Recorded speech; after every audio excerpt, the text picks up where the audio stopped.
नमस्कार सांग मैंने मुझे ओडिया होमसेफ चैनल आपण मानक स्वागत करुच्ची।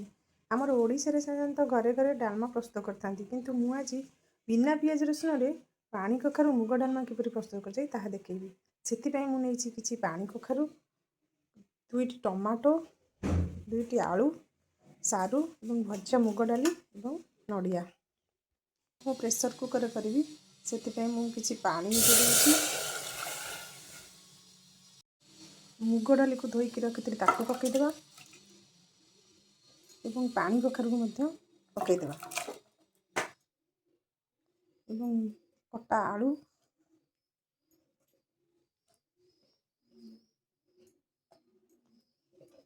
एवं सारू सब पकईदेवा एवं 2 चम्मच लुण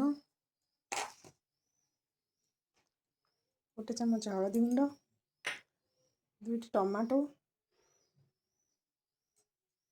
एवं किछि नड़िया पकईदेवा एवं 2 ରୁ 3ଟି हुइसिल देवा पर्यंत ताकू छाड़ीदेवे। बर्तमान एवं मु डालमा छुंक करी से 2 चम्मच घी नहीं 2टी सुखिला लंका 2 चम्मच फुटण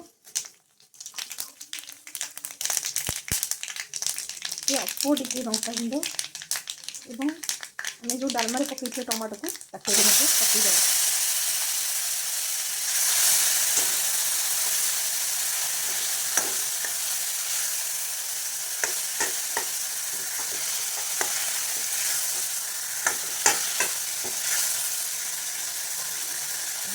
डालमा पकईदेवा।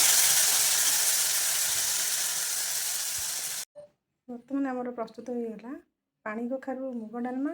आम से किसी धनिया पत्र पकईदेवा किसी नड़िया एवं भजा जीरा लंका गुंड।